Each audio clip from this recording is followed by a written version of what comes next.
शांति। संगम युग पर स्वयं शिव बाबा, प्यारे परम पिता, जो हम सभी आत्माओं के अनादि अविनाशी पिता है, वो फिर से साकार रूप में भी ब्रह्मा तन द्वारा हम सभी बच्चों को अडॉप्ट करते हैं।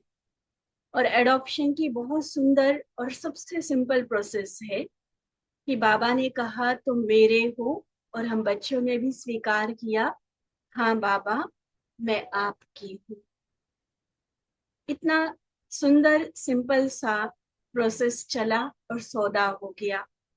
हम शुद्र जीवन से बदलकर बाबा के बन गए, हीरे तुल्य ब्राह्मण जीवन के अधिकारी बन गए, और ये सौदा फिर सदा जीवन पर्यंत कायम रहे। आज बाबा के सामने जो ग्रुप है, हम सभी जानते हैं, जैसे साकार बाबा के समय सिंध प्रांत से जो दादियां निकली, हमारी यज्ञ की इस ईश्वरीय परिवार की पहली जनरेशन वो कहलाते हैं। उसके बाद जब यज्ञ भारत में स्थानांतरित हुआ और 1952 में बाबा ने अलग अलग दिशाओं में ज्ञान गंगाओं को भेजा कि जाकर अब ईश्वरीय ज्ञान का प्रसार और प्रचार करो, जाकर मेरे भक्तों को मेरा परिचय दो, वारिस ढूंढ के लाओ, फिर से अलग अलग स्थानों पर सेवा केंद्र बने। और उस समय दादियों की पालना लेकर जो वारिस आत्माएं निकली, उसमें भी कई सारी समर्पित दीदियां, जैसे कि हमारे बड़े दीदी कृष्णा दीदी जी थे, ऐसे बहुत सारी समर्पित बहनें और वारिस क्वालिटी के रतन निकले। उनको हम कहेंगे इस यज्ञ की सेकंड जनरेशन। आज बाबा के सामने वो सेकंड जनरेशन का ग्रुप है, जो विशेष रूप से दादिया थी, ब्रह्मा बाबा मम्मा के साथ जो सिंध प्रांत में निकले, उनको बाबा कहते कि यज्ञ के आदि के रतन, है ना। और यज्ञ के आदि रतन उनको कहा जाता है, जो भी दादिया थी। और उसका नेक्स्ट ग्रुप जो निकला, उसको कहा जाता है यज्ञ सेवाओं के आदि रतन। जब सेवाएं चली और उसमें से जो बाबा के ये वारिस निकल कर आए, और ये दोनों ही बाबा के यज्ञ के बहुत मजबूत फाउंडेशन रहे। क्योंकि जैसे यज्ञ के आदि में हमारी दादियों ने, मम्मा बाबा ने बहुत सहन किया, इसी प्रकार जब सेवाओं का विस्तार भारत में हुआ, अलग अलग स्थानों पर सेवा केंद्र खुले, तो वहां भी कोई ये प्रोसेस, ये पूरा पूरा सफर आसान नहीं रहा। बहुत विरोध हुआ, लोग मानते थे कि ये कोई और धर्म के हैं, कोई क्रिश्चियन समझते थे, कोई धर्म विरोधी समझते थे। उन नई बातों को जल्दी स्वीकार नहीं किया जाता। सफेद कपड़े पहनकर ये कौन आए हैं, अपशगुन समझा जाता था। बहुत बहुत सहन किया है हमारे इस दादियों ने भी, और यज्ञ जो सेवा के आदि रतन है उन्होंने भी। लेकिन उतना ही बाबा के द्वारा बल और मोटिवेशन उनको मिलता रहा। आज की मुरली में हमें पता चलेगा कि बाबा की नजरों में इन दोनों ही ग्रुप के प्रति कितना अधिक सम्मान है। उनके प्रति महावाक्य उच्चारण करते हुए बाबा ने कुछ डायरेक्शंस उनको दिए हैं, जो कि हमारे मन में भी उन महान आत्माओं के प्रति महान भाव क्रिएट करेंगे। वो सम्मान की भावना जगाएंगे कि आज रेडीमेड जहां पर हम बैठे हैं, ईश्वरीय सेवाएं इतनी सुगम तरीके से हो रही है, जहां जाओ वहां मान सम्मान रिस्पेक्ट मिल रहा है, उसकी नींव वो रहे। तो वास्तव में उनकी महानता का एहसास भी हमें होगा, और साथ में उनको बाबा ने जो सेवा व पुरुषार्थ के प्रति इशारे दिए हैं, अगर हमें अपने पुरुषार्थ की गति को तीव्र करना है, फास्ट स्पीड से आगे बढ़ना है, उनके समान हमें पहुंचना है, उनके समीप पहुंचना है, तो ये महावाक्य बाबा के, ये डायरेक्शंस जो आज की मुरली में बाबा ने उच्चारे हैं, ये हमारे लिए बहुत बहुत मददगार साबित होंगे। तो चले मुरली सुनने की विधि के अनुसार अपने आप को बाबा के सामने हम उपस्थित अनुभव करेंगे। बड़े प्यार से बाबा का आवाहन करते, बाबा को सामने देखते, बाबा के एक एक शब्द, एक एक महावाक्य में जो हमारे प्रति शुभ भावनाएं हैं, जो पॉजिटिव एनर्जी है, बाबा के जो वरदान है, उसको हम अपने अंदर रिसीव करते जाएंगे, खुद को भरपूर करते चलेंगे। तो आज की बाबा की मुरली 23 मई 1983 की, जिसका सार है छोड़ो तो छूटे, छोड़े तो छूटो। तो नए विश्व के परिवर्तक, सर्व आत्माओं के परम प्रिय शिव बाबा अपने आदि रतन बच्चों के प्रति बोले, आज बाप दादा अपने आदि स्थापना के कार्य में निमित्त बने हुए सहयोगी बच्चों को देख रहे थे। सभी सहयोगी बच्चों के भाग्य को देख हर्षित हो रहे हैं। बाप दादा स्थापना के नक्शे को देख रहे थे। आदिकाल इस ब्राह्मणों के संसार की हिस्ट्री और ज्योग्राफी देख रहे थे। कौन कौन श्रेष्ठ आत्माएं किस समय, किस स्थान पर और किस विधि पूर्वक सहयोगी बने हैं। एक होती है स्कूल कॉलेजेस में पढ़ाई जाने वाली हिस्ट्री ज्योग्राफी, एक जो इस बेहद की पढ़ाई में बाबा ने तीनों लोकों की और तीनों कालों का जो ज्ञान हमें दिया, एक वो बेहद की हिस्ट्री ज्योग्राफी। और आज बाबा कौन सी हिस्ट्री ज्योग्राफी देख रहे हैं? इस पूरे ब्राह्मण संसार का इतिहास, जब से संगम युग शुरू हुआ, जब से बाबा की पधरामणी इस संसार में ब्रह्मातन में हुई, तब से लेकर कौन कौन ब्राह्मण आत्मा का कब जन्म हुआ, किस श्रेष्ठ स्थान से निकले, किस विधि पूर्वक बाबा की सेवा में सहयोगी बने हैं, ये सारी हिस्ट्री, सारी ज्योग्राफी की कैसे इसका फिर विस्तार होता गया, ये सारा बाबा आदि से लेकर के समाचार देख रहे हैं। तो क्या देखा? क्या देखा बाबा ने? 3 प्रकार के सहयोगी बच्चे देखे। एक, बाप दादा के अलौकिक कर्तव्य को देख, बाप दादा की मोहनी मूरत, रूहानी सीरत को देख, बिना कुछ सोचने की मेहनत के देखा, और देखने से ही कल्प पहले के स्मृति के संस्कार प्रत्यक्ष हो गए। बस बाबा को देखा और बलिहार हो गए, जीवन बाबा के नाम कर, बस बाबा हम तेरे। सेकंड में दिल से निकला कि वही मेरा बाबा है। हम तो गीत गाकर डांस तो बहुत अच्छा कर लेते हैं, वो मेरा बाबा मेरा बाबा मेरा बाबा करके, लेकिन ये पहला ग्रुप जो बाबा बोल रहे हैं कि स्वतः, मतलब उनको कोई मेहनत करने की जरूरत नहीं पड़ी, कोई तर्क वितर्क की जरूरत नहीं पड़ी, कोई निश्चय संशय के डावाडोल नहीं वो हुए कभी भी, बस देखा और अंदर से निकला ये वही है, ये वही मेरा बाबा है।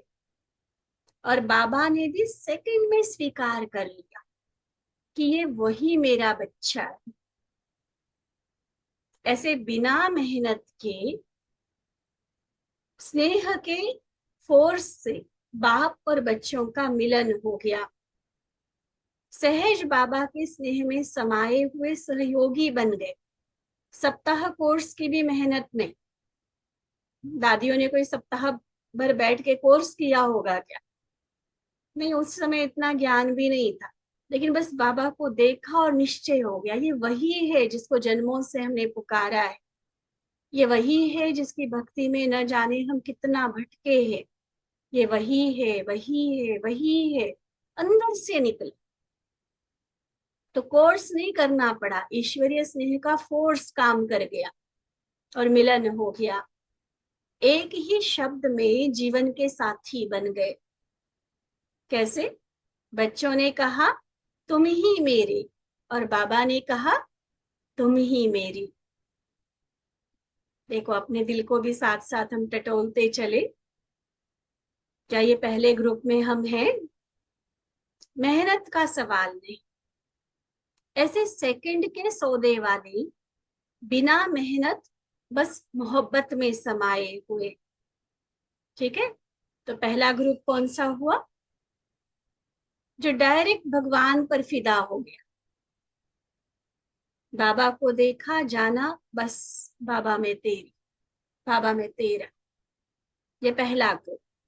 दूसरा ग्रुप, पहला ग्रुप ने बाबा को देखा, दूसरे निमित्त बने हुए श्रेष्ठ आत्माओं के त्याग, तपस्या और सेवा के सैंपल को देख सौदा करने वाले हैं।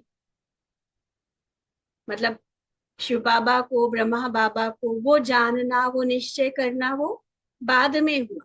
लेकिन पहले जो निमित्त बने हुए हैं, खासकर जो सेवाधारी समर्पित बहने हैं, या विशेष सेवाओं में जो बहुत दिल जान से लगी हुई आत्माएं हैं, उनके प्रैक्टिकल जीवन को जिन्होंने देखा कि देखो कितना त्याग तपस्या वाला इनका जीवन है, कितना सिंपल, और फिर भी उसमें भी वो अट्रैक्शन महसूस हुई।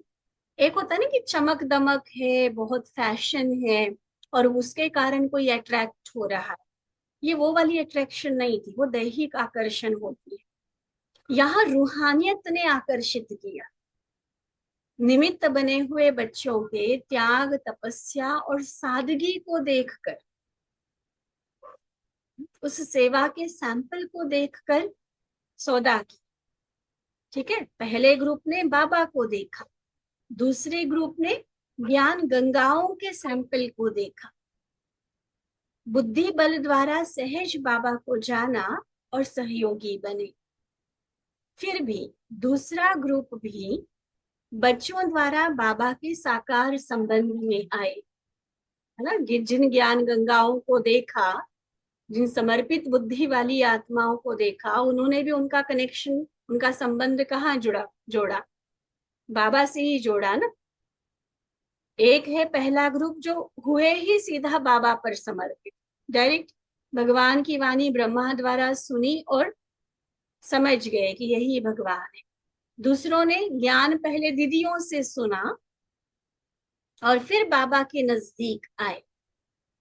ठीक है, निराकार को भी साकार में सर्व संबंधों में पाया, इसलिए साकार रूप में साकार द्वारा सर्व अनुभव करने के कारण साकारी पालना के लिफ्ट की गिफ्ट ली। ठीक है, दादियों ने तो पालना ली ही ली बाबा से, लेकिन दादियों के द्वारा जो आगे फिर वारिस निकले, देखो 52 से जो सेवाएं शुरू हुई, वहां से लेकर 69 तक कितने सारे सेवा केंद्र, भले आज की तरह हजारों नहीं थे, लेकिन कम से कम 100 के आसपास तो सेवा केंद्र हो चुके थे तब, जिसमें सबसे पहले ये दिल्ली, अमृतसर, लखनऊ, कानपुर, अंबाला, ये वाले सेवा केंद्र सबसे पहले खुले। ये 8-9 सेवा केंद्र सबसे शुरुआत में खुले। उसके बाद धीरे धीरे वहां से बहनें जाती रही, आसपास सेवाएं करती रही, और धीरे धीरे विस्तार होते होते देखो आज कितने सारे सेवा केंद्र हैं। तो उस समय, ठीक है, 69 के पहले जो भी आई आत्मा, तो उन्होंने भी तो साकार बाबा को देखा। आज भी हम दीदियों की इंट्रोडक्शन देते हैं, उनका परिचय देते हैं, तो क्या बोलते कि ये साकार मम्मा बाबा की पालना लिए हुए। हम सभी भी सौभाग्यशाली है ना, कृष्णा दीदी जी, आशा दीदी, ये सब साकार पालना लिए हुए रतन है। तो एक है कि सिंध में निकले, जिनको हम दादिया बोलते हैं, उन्होंने तो साकार अंग संग 14 वर्ष तो भट्टी उनकी रही ही बाबा के अंग संग, और उसके बाद भी सेवाएं करते मधुबन आते जाते रहे। और फिर उनके द्वारा ये जो वारिस निकले, वो उन्होंने भी साकार पालना ली। अगर साकार पालना के टाइम कोई 6-8 वर्ष का भी था, तो भी आज भी वो कितने नाज से कहते कि हाँ हमने बाबा को देखा है, हमने बाबा की पालना ली है। तो वो भी एक सौभाग्य उनका प्राप्त हुआ। ठीक है, तो इसको बाबा ने क्या कहा? साकार पालना के लिफ्ट की गिफ्ट ली। ये भाग्य कोटों में कोई, कोई में भी कोई को प्राप्त हुआ। ऐसे लिफ्ट की गिफ्ट लेने वाले स्थापना के कार्य में, सेवा के क्षेत्र में निमित्त बनी हुई आत्माएं ऐसे ग्रुप को आज निमंत्रण देकर बुलाया है। सुना बाबा के सामने कौन सा ग्रुप है?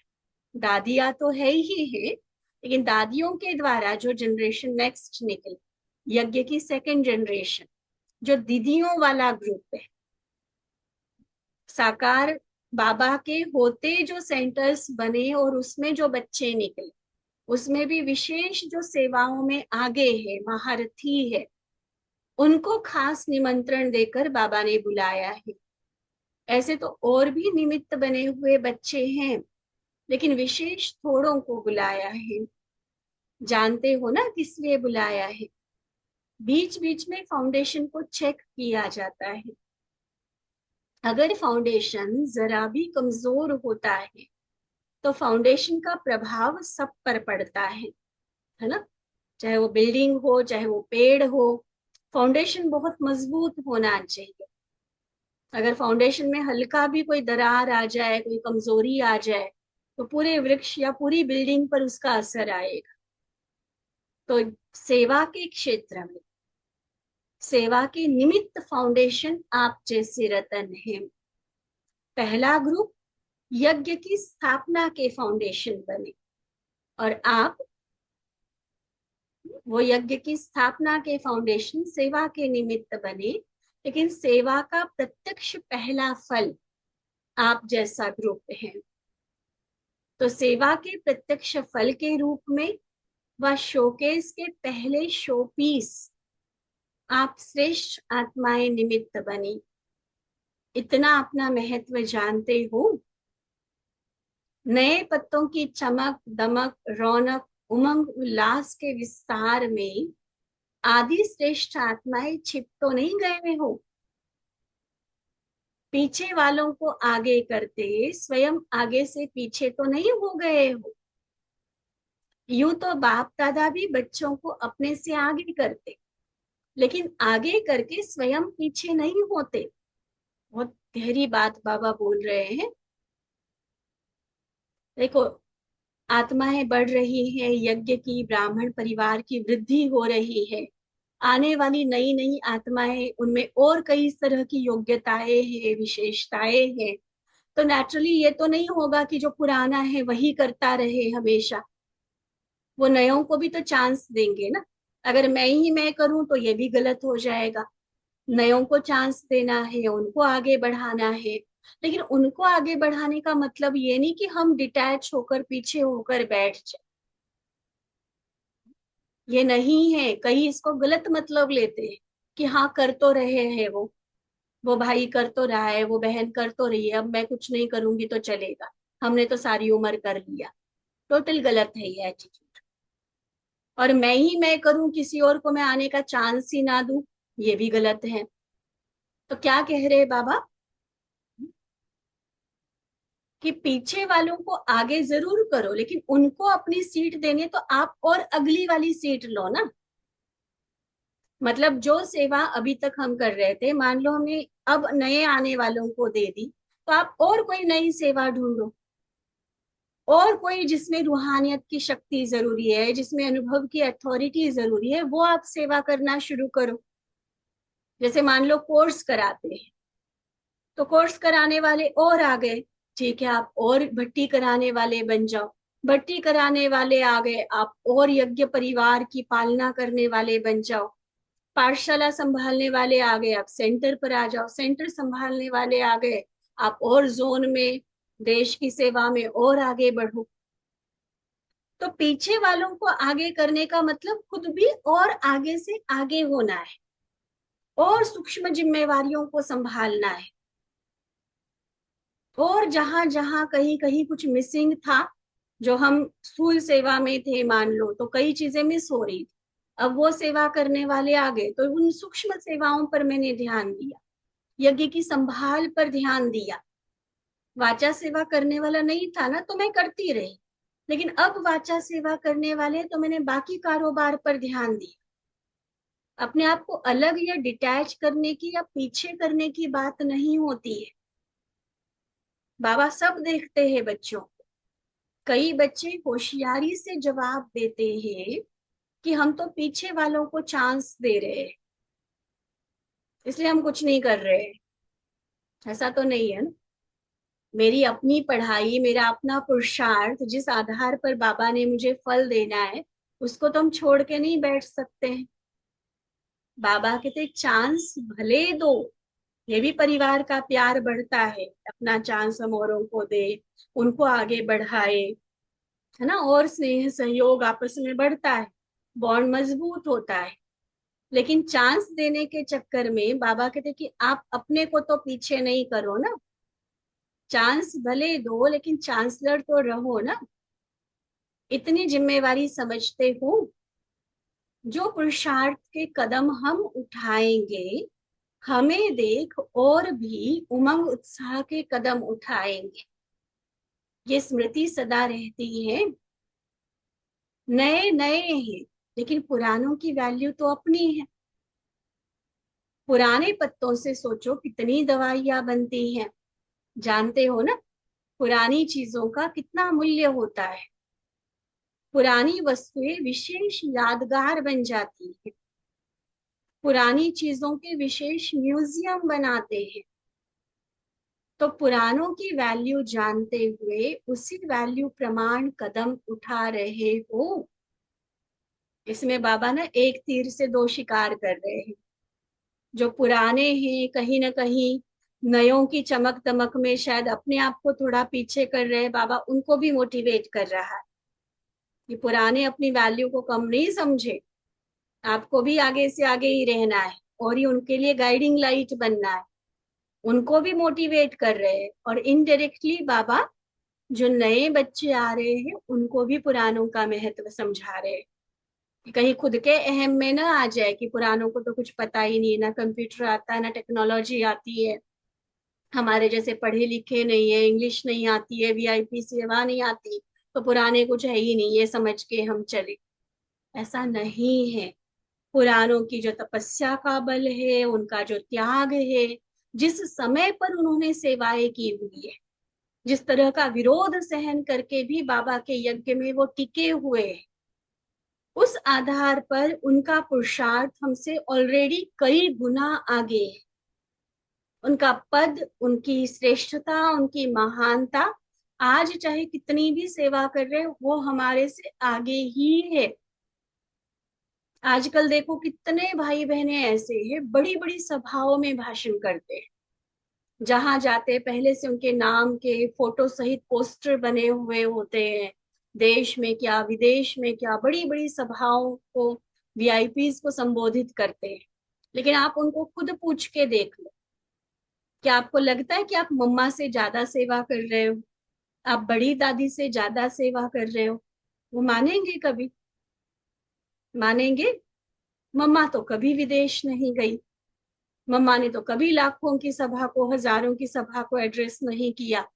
लेकिन हर कोई दिल से क्या मानेगा, दिमाग वाली बात हम नहीं कर रहे हैं। दिमाग से तो वैसे भी कोई भी कह देगा कि नहीं भाई मम्मा की सेवा ज्यादा। लेकिन वो दिल से भी स्वीकार करेगी आत्मा कि नहीं, मम्मा की सेवा अपनी जगह है। दादियों ने जो सेवा की हम उनसे कंपेयर नहीं कर सकते। तो ये चीज हमारे ध्यान पे हमेशा रहनी चाहिए। इसको जो ध्यान पे रख के चलता है ना, वही अपनी सेवाओं में भी सफल हो सकता है। ये तो कब अहंकार का भूत हमारे सिर पर सवार हो जाए, और कब हम सेवाएं तो कर रहे, प्रोग्राम तो कर रहे, लेकिन सेवा का खाता जमा नहीं कर रहा, उस स्टेज में कब पहुंचे हमें खुद भी नहीं पता चलेगा। इसलिए देखो बाबा पुरानों की महिमा करते हुए पुरानों को तो रियलाइज करवा ही रहे हैं कि भाई तुम कितने वैल्यूएबल हो, भूलो मत। और नयों को भी समझा रहे हैं कि भले कितनी भी उड़ान भरो, लेकिन जो जड़ है, जो फाउंडेशन है हमारा, हम उनकी बेकदरी कभी नहीं कर सकते। उनकी वैल्यू, उनकी कदर, उनके प्रति पूरा दिल का सम्मान, वो जरूर होना चाहिए। ठीक है। तो बाबा फिर पुरानों को पूछ रहे हैं कि अपने आप को इतना अमूल्य रतन समझते हो, बाप समान उड़ते पंछी हो, ब्रह्मा बाप की पालना का रिटर्न दे रहे हो। यह साकार पालना कोई साधारण पालना नहीं है।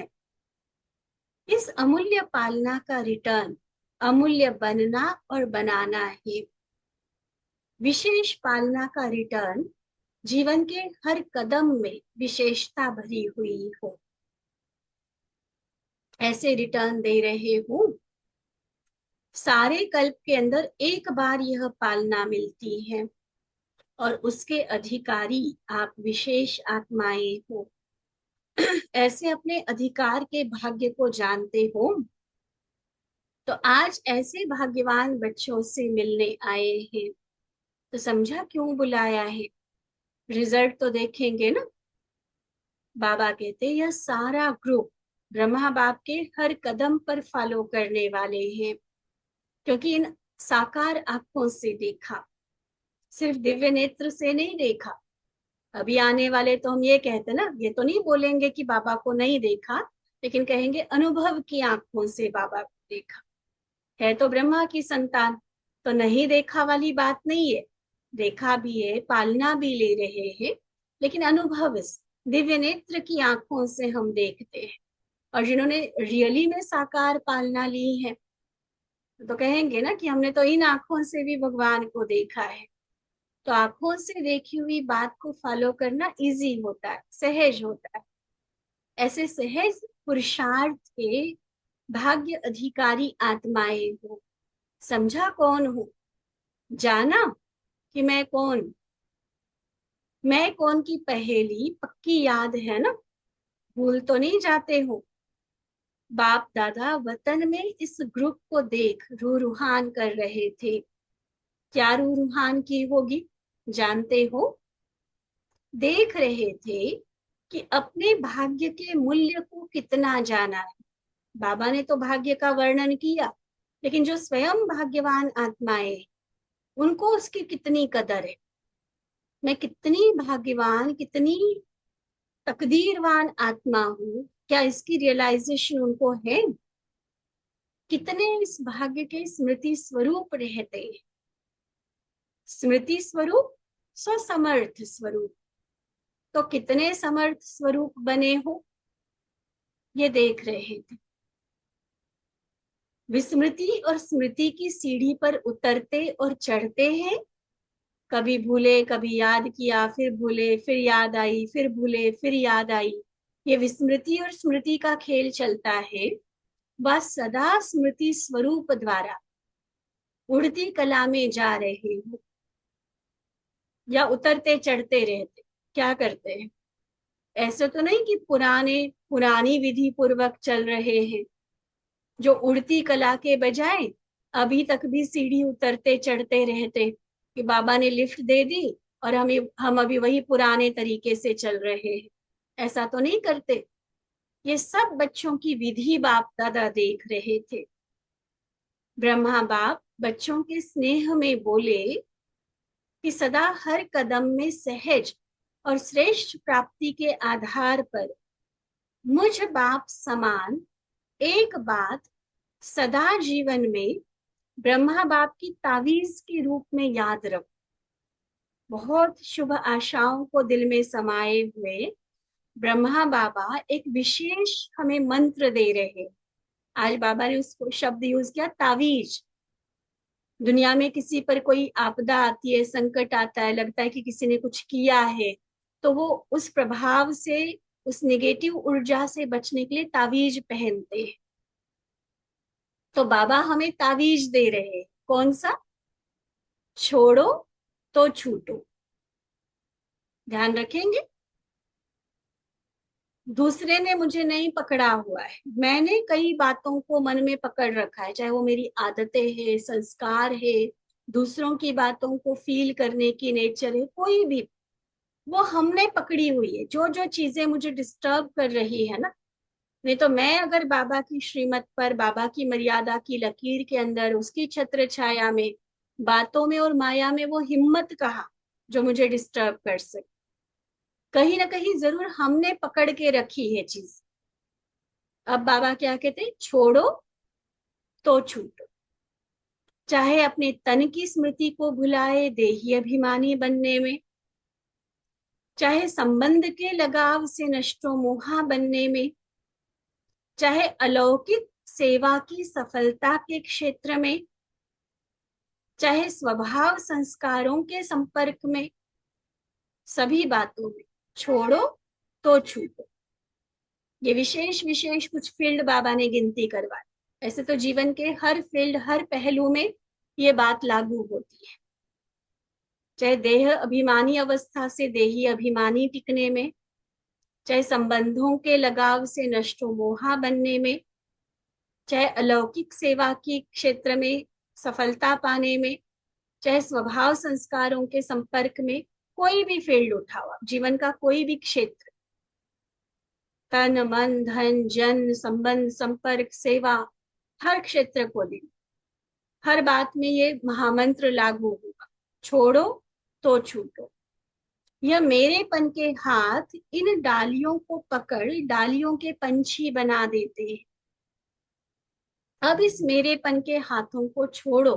कोई स्थूल हाथ से नहीं पकड़ा हुआ है, कोई ग्रिप नहीं किया हुआ है किसी चीज, मन जकड़ा हुआ है उन बातों, मन ने मेरा मेरा करके उन चीजों को पकड़ रखा है। चाहे वो कोई आदत है, चाहे वो कोई रिलेशन है, कोई व्यक्ति है, कोई चीज है, मेरापन का जो भाव है ना, उसको कहते हैं पकड़ना।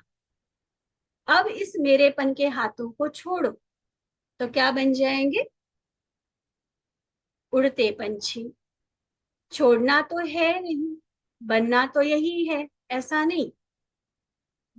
छोड़ना तो है, बनना तो है, ऐसा नहीं। लेकिन हे आधार मूरत श्रेष्ठ आत्माएं, कैसे आह्वान कर रहे बाबा देव, अंदर से जागृत हो जाए हे आधार मूरत श्रेष्ठ आत्माएं, अब बन गए। यह सेरिमनी मना, बनना है, बनेंगे, करेंगे, ये नहीं, बन गए। मैं हूं ही श्रेष्ठ आत्मा, स्वतंत्र पंछी, उड़ता पंछी, मुझे कोई बांध नहीं सकता। ना कोई मेरी आदत, ना पुराना कोई संस्कार, ना कोई व्यक्ति का प्रभाव, ना किसी से लगाव, ना कोई चीज की आकर्षण, नहीं, मैं मुक्त गगन का पंछी। अभी सोच रहे हैं, प्लान बनाएंगे, नहीं, सोच लिया। कौन सी सेरिमनी? बन गए। हर ग्रुप फंक्शन मनाते हैं ना, तो आप लोग कौन सा समारोह मनाएंगे? आप तो ब्रह्मा बाबा को फॉलो करने वाले ब्रह्मा के साथी बच्चे हो ना, ईश्वरीय परिवार की बुजुर्ग आत्माएं। सुना बाबा कैसे कैसे टाइटल्स दे रहे।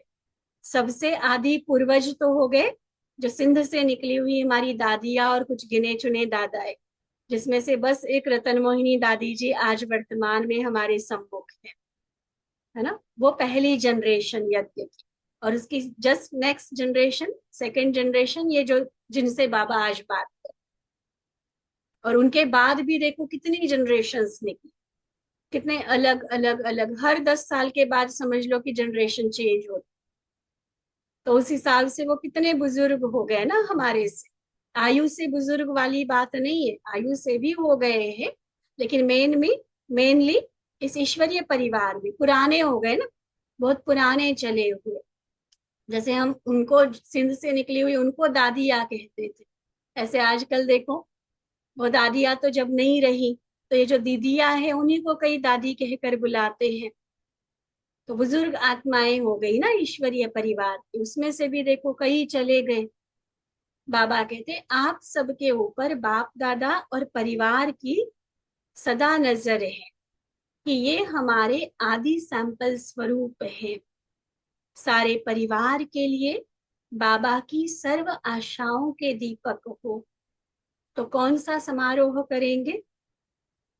बाप समान बन गए, जीवन मुक्त आत्माएं बन गए, नष्टो मोहा स्मृति स्वरूप, सो समर्थ स्वरूप बन गए। क्या सेरिमनी? कि बन गए हम बाप समान, जीवन मुक्त, नष्टो मोहा, संकल्प किया और बन गए। तो ऐसा समर्थ समारोह मनाओ।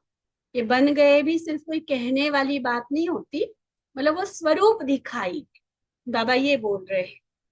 वैसा बनने की मेहनत हम कर रहे हैं, कभी पास कभी फेल, कभी उतरना कभी चढ़ना, ये वाला नहीं देखना चाहिए। बन गए का मतलब क्या?